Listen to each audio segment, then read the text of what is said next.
Our next panel is about the future of work. Will we ever return to the office fully? Some of us are already there. I want to bring out the moderator of the next panel, Sabrina Caroli of Bitkom. Please give her a warm welcome to the main stage. That's you, girl!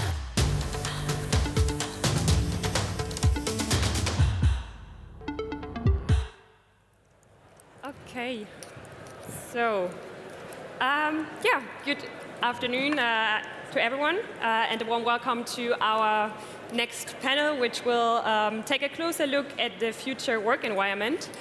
Jonas Bangla will join us in a minute. So there he comes. Perfect. Now we are complete. So yeah, this is the exciting panel for this evening, for this afternoon. I think it will be also the last one. And we want to use the next 20 minutes to take a closer look at how work has developed over the years, how maybe the needs from employees have changed, and how we can integrate new technologies and new workspaces into that new model. And I have an excellent panel here today. First, I would like to introduce Professor Dr. Anabel Ternès. Von Hattburg. She's Managing Director of the Institute for Sustainability Management and Director of Future Strategies in the SRH Group and CEO of the social organization Get Your Wings. And she has a profound expertise and management experience. So she's often described as a multiple impact founder, which is, I think, perfect for this discussion because you can share, as I said, your whole experience from different angles. Thank you for joining us, and a warm welcome to you. Next, I would like to welcome Niao. She is the co-founder and co-CEO of Onyo GmbH, and this is a company that focuses on a healthier and human-centric working style. I think we are also curious to learn more about this. And before this position, she also worked in for different companies like BMW and as a management consultant at BCG. So a warm welcome to you. And last but not least, we have Jonas Bangla. He's the co-founder and CTO of Komoot, the biggest outdoor platform in Europe. I think most of us may know it, especially during pandemic, it was worth it. And Komoot made that radical change already in 2017 to be a remote-first company. So we are very curious to hear more about what has driven you to such a decision and how you keep your employees motivated and engaged. So thank you for being here today. As I said, we will have only now 17 minutes to discuss that rather complex topic. So I would say we jump directly into it. The pandemic has shown that we had to work more digital. It was meant as a contemporary measure, but I think we can all agree it significantly changed everything. So in a poll, we asked people what they thought about it, how they actually think of the remote work, and we found out that they actually 88% want to have that kind of flexibility, which I think is also key when we talk about new work. So, Jonas, my first question goes to you. I mentioned it already. At Komoot, you made that radical change to a remote-first company. So what actually has driven you to such a really tough decision, I think, and how do you really keep your people engaged and motivated in that company? How do you actually also convey the identity of the company? Yeah, in 2017, we made the change to a remote-first company because we wanted to open our company to global talent. So basically, we said, look, this is a competitive advantage for us, if we can work with everyone and not just the people that live in Berlin or want to move to Berlin. So this was the primary driver that we said, want to work with the best people. And our company mission is that we enable people to have great outdoor experiences, and that's also a really nice fit to a remote work model because a lot of our employees are also outdoor enthusiasts, so they don't want to live in cities. They want to live they want to live in the mountains. They want to live next to the sea. And that's why it was like a really good fit between like the motivation of our employees, our future employees, and also like our company setup. So we said like, okay, we bring the company where our employees are and not bring the employees to our company. Yeah, which I think is an interesting idea. Anabel, what is maybe the biggest benefit of that kind of new work model, and where have you experienced in the past this kind of strategy to approach employees or to make that flexibility also work? New work is, of course, a huge word, and it contains a lot of things. We can't touch everything, I think, and especially these 15 minutes, 40 minutes and a bit, which are left. But yes, the flexibility is really something which is not just the flexibility if I stay at home or I go into an office. It's also the inner flexibility. You have to decide if you want to do something for the climate, stay at home, to not have the time difference to go by car or something, but do things from home. And I think at first it's really a change of mind, because new work is not a slightly difference to the old work, it's just a completely new thinking. From my point of view, it has to do a lot with sustainability, but also with flexibility, also to live your life much better. If you have, for example, small kids at home, if you have somebody at home you have to take care of, if you have to be at home when somebody is at home who has to do something with handcrafting work in your flat. So there are a lot of reasons why this flexibility is good and gives you some more freedom, and it's something that people don't want to give up now. Yeah. Maybe a quick follow-up to that, because you mentioned the word sustainability. How do we have to understand that word in more detail in that kind of context? Sustainability is, of course, divided into the three columns: social, economical, and ecological. But furthermore, it's also about the processes we have to have in mind. And processes, of course, a huge topic in new work, because it means that you need to have the security at home. You need to have also the connections at home, but you need to be able also to talk virtually. And a lot of people aren't. It's not just meeting the standards. It's, of course, a completely different idea of communication, because things you don't see when you are in person together, you need to transport. And you need to find also methods and didactics. You have to find tools on how to transfer this, make things interactive in a way that they are sustainable, in a way that, for example, you're following rules as strict as when you are in person. You are putting things together, driving protocols, having so really a straight discipline there. On the other hand, of course, in the ecological way, we already touched it a tiny little bit, but social, it means towards diversity. So having this flexibility is also a proof. It's also strengthening diversity and the chances to integrate also employees which would have in another world some problems because they have special needs they have to follow, and it's hard for them to do it in an office environment. So I think it's not this going to office or not and staying at home. It's really the flexibility to decide, but having strict rules to come together, as I think there is no alternative of meeting in person. So autonomy seems to be key here also, kind of, right? So Niao, my next question goes to you. So now I'm interested, because you had also some experience with BMW, where you worked on these on a strategy, how to make it more agile. Also, you worked with BCGs. How does the new work model, or what does it mean actually for you? Also related to your company, and maybe to add on this, because now we've talked about that inner motivation. Anabel also mentioned already the infrastructure needs to be there. Maybe what else needs to be there to design maybe the workspace we actually need to explore and fully make use of that potential? So for me, new work, it means to activate the employee as a real human being instead of making them a slave of the work. So I think the key point is own your job, own your work. New work in terms of remote work, hybrid work is only a part of it. So it's actually, for me, a sign that people want to own their own time, and they want to decide, okay, how am I going to work the hours so effective that that I fulfill my job, but also I have a fulfillment in my life, right? So my motivation of starting that business was actually through an observation during the pandemic.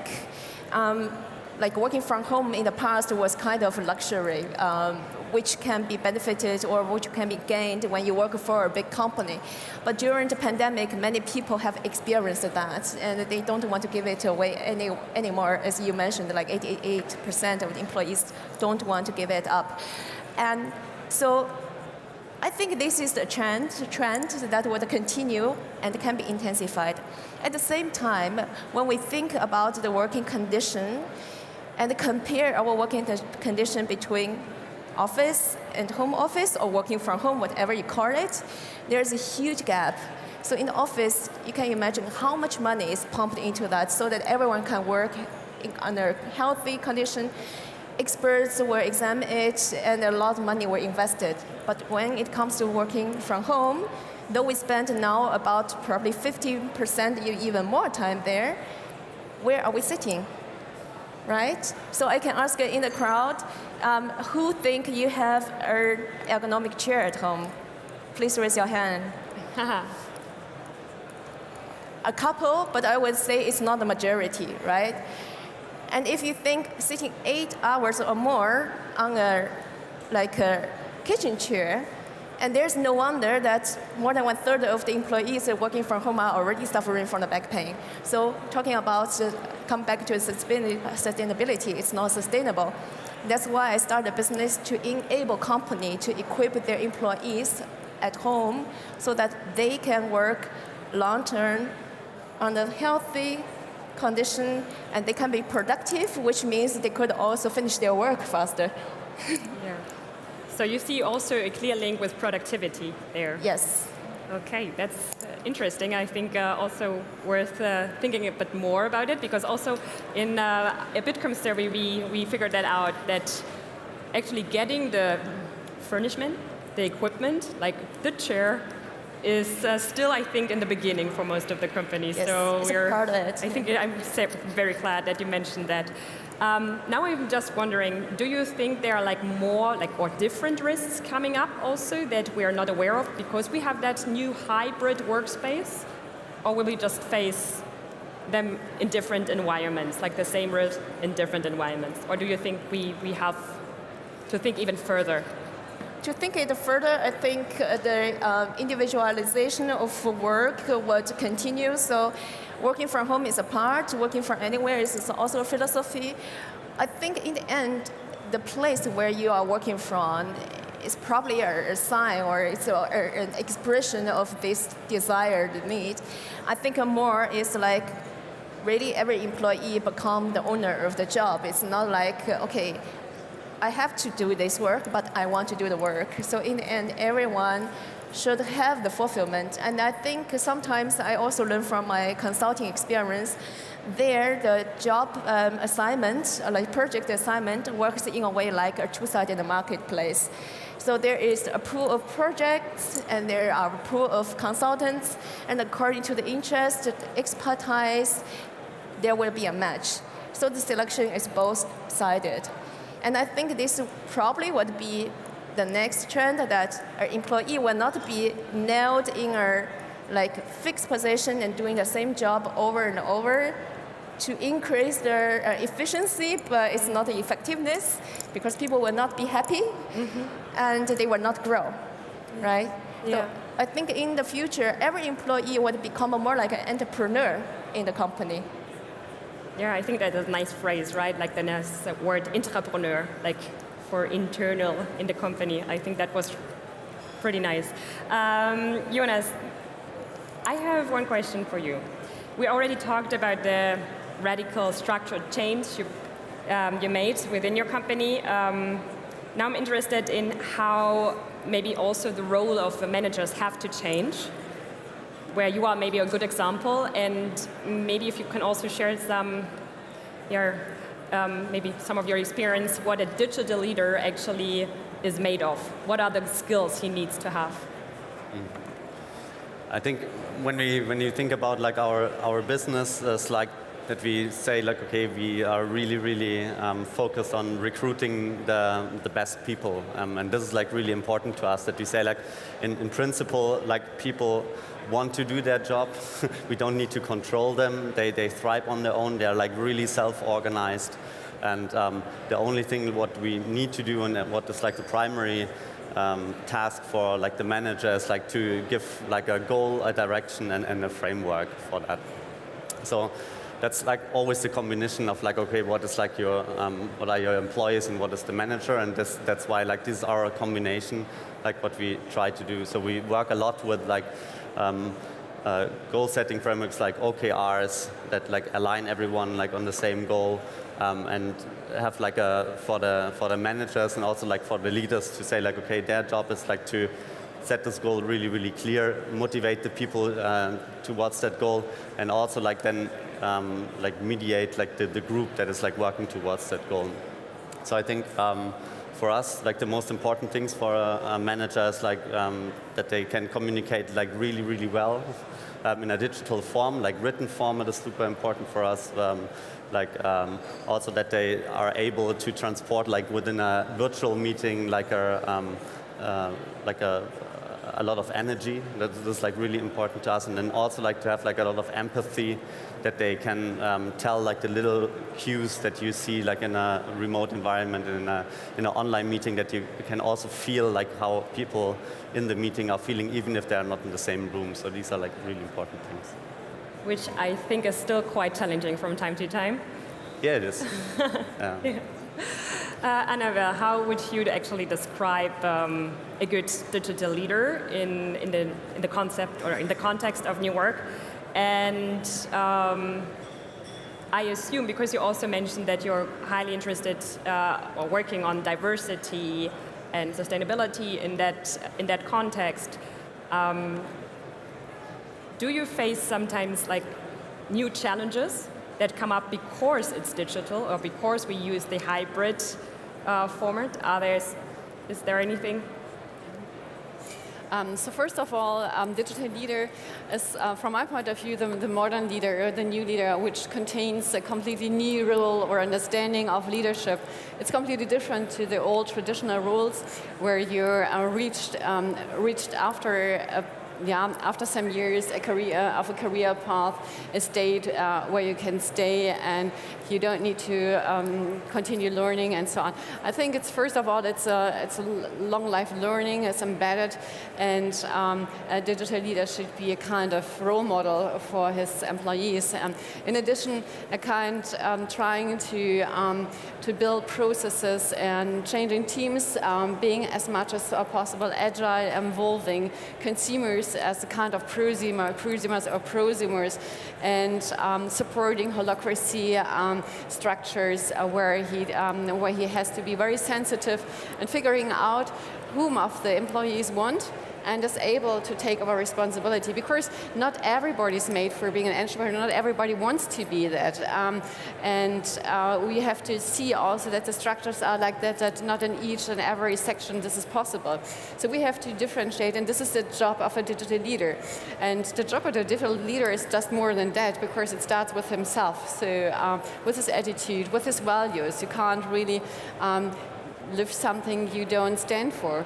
So this at first is really important, and digital is just much more than knowing which new tools you have to know and teaching them to the employees. It needs to embed also a structure which helps the employees growing and developing their own potentials, figuring out that they want to doing that, and giving them some responsibility for themselves. Because I think the time is over where you say, hey, I'm ill and you have the responsibility for that. So see what you do. leader. The leadership is somebody, the digital leader should be somebody who says, okay, I would love to go into the second row, more of that, and be the somebody who is structuring, organizing, building strategies, but also knowing who's better than me in some things. This is, I think, the really a lot about it. This old sentence about E's hire A's hire A's, B's hire C's. This is the digital leader should be somebody with an A hire A's, but knows where he's a B and C and where somebody else go into the A role. And of course, sustainability is a key there because it's about all these 3-4 factors. And diversity is something the digital leader should know about, as diversity is, from my point of view, one of the keys for a sustainable, future-wise company. If you're clever, if you put the teams together in a diverse way, because discussions and different ideas, different attitudes, this is something which is creativity and bringing together out of these different discussions and good new solutions. I have so many more questions, but we almost reached actually our end, but I think it's worth to have like one final round for like a quick question. Please answer briefly. What, in your opinion, or what will the workplace of tomorrow look like in your point of view? Maybe in a short sentence. There won't be like... Okay, with one word, flexible. There's not one workplace. It's so different as the companies are. It's so different as the employers. It's so different as individuals are. Okay, Niao. For me, more flexibility and more inspiring, I would say. Perfect. Yeah, it will adapt to the individual needs of the employees, I think. Okay, thank you very much for this insightful and interesting discussion. I think that also deserves a little applause, and I would say have a nice evening.